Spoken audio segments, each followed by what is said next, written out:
రెడ్డిగా కేటీఆర్ విచారణకు గవర్నర్ అనుమతించడంతో ఆయనపై చట్టం ప్రకారమే చర్యలు ఉంటాయని అన్నారు పీసీసీ చీఫ్ మహేష్ కుమార్ గౌడ్. 10 ఏళ్లు రాష్ట్రాన్ని దోపిడీ చేసిన వాళ్లపై చర్యలు తీసుకుంటుందనే ఉద్దేశంతోనే ప్రజలు కాంగ్రెస్ కు అవకాశం ఇచ్చారని అన్నారు. కక్ష సాధింపు చేయాలనుకుంటే ప్రభుత్వం వచ్చిన మొదట్లోనే వాళ్ళని అరెస్టు చేసేవాళ్లమని అన్నారు.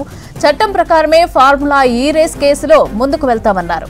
కాళేశ్వరం విచారణకు 2 ఏళ్ల సమయం పట్టిందన్న మహేష్ కుమార్ సీబీఐ ఎందుకు విచారణ చేపట్టలేదో బండి సంజయ్ సమాధానం చెప్పాలని ప్రశ్నించారు.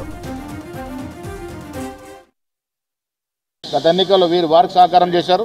అదే మాదిరిగా మన జూబ్లీస్ ఎన్నికల్లో బలహీనమైన అభ్యర్థిని పెట్టి కేసీఆర్కి సహకారం చేసే ప్రయత్నం కిషన్ రెడ్డి గారు చేసినారు. సో ఇవన్నీ ధర్మిలా వారు లోపాయికార ఒప్పందంలో కాబట్టి జరగాల్సిన కార్యక్రమాలు సజావుగా జరగకుండా అడ్డుపడతా ఉన్నారు.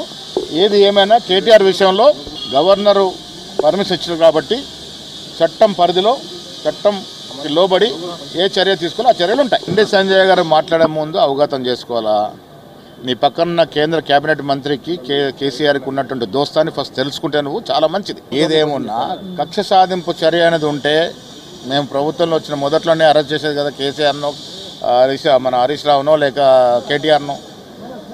పద్ధతి ప్రకారం ప్రొసీజర్ ప్రకారం తెలంగాణలో 2023 ఎన్నికల్లో ప్రజలు మాకు ఎందుకు అధికారం ఇచ్చినారు?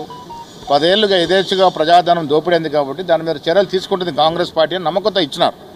అదే నమ్మకంతో మేము రాగానే అన్నిటి మీద కమిషన్లు వేసినాం. కాళేశ్వరం రిపోర్ట్ వచ్చింది, సిబిఐకి అప్పచెప్పినాం. ఇలా కిషన్ రెడ్డి గారు జవాబు చెప్పాలి ఎందుకు దాంట్లో ముందుకు పోవట్లేదు. ఇవాళ రేవంత్ పాలన కేటీఆర్ పాలన మాట్లాడే ముందు బండి సంజయ్ గారు తెలుసుకోవాల్సింది, మీ క్యాబినెట్ మంత్రి కిషన్ రెడ్డి గారికి కేసీఆర్కి ఉన్నట్టు బంధం, మైత్రి, ఫ్రెండ్షిప్ ఏందో ఫస్ట్ తెలుసుకోవాలి నువ్వు. ఇవాళ వారు మైత్రిలో ఉండి ఒకరికొకరు సహాయం చేసుకుంటున్న పరిస్థితుల్లో కాంగ్రెస్ ప్రభుత్వం ప్రజల ఆకాంక్షల మేరకు ప్రజలు ఆనుకున్నటువంటి రీతి మేరకు చర్యలు తీసుకునే దశగా ప్రయత్నం చేస్తావు. అది ఏదున్నా చట్టం లోపల ఏ రకంగా పోవాలో ఆ రకంగా పోతారు. దీంట్లో వ్యక్తిగతంగా ముఖ్యమంత్రి గారు ఇంకోరు ప్రాబ్లం కాదు. వారికి అలాంటి ముఖ్యమంత్రి గారికి ఎవరి మీద కక్ష సాధించిన ఆలోచన అంతకన్నా లేదు.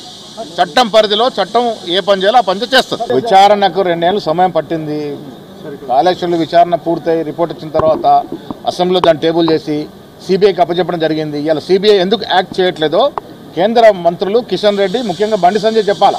కిషన్ రెడ్డితో మాట్లాడుకుని ఎందుకు ముందుకు పోవట్లేదు, ఆయన వాళ్ళిద్దరు సమాలోచన చేసుకోవాలి. సిబిఐకి అప్పచెప్పిన కేసు ముందుకు ఎందుకు పోవట్లేదు? ఇలా రాష్ట్రం పరిధిలో కేసు చట్టరీత్యా ఏం జరగలేదు.